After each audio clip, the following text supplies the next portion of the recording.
Eo amin'ny tontolon'ny finoana indray kosa ny fanokafana ny jobily fahadimapolo amby zato taona ny fiangonana ary ny fankalazana ny andron'ny taranaka ireo fotoan-dehibe roa ireo no indray nankalazaina omaly tetsy amin'ny fiangonana FJKM Arasalama Martiora Ambohipotsy ny akon'izay.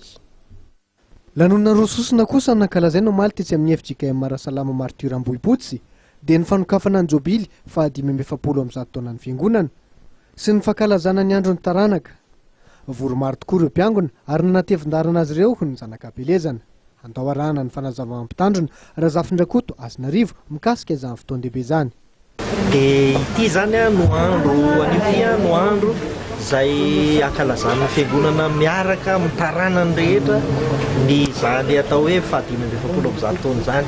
Dia tahaka ny mahazatra moa dia manao vokatra izay vokatra ny taranaka.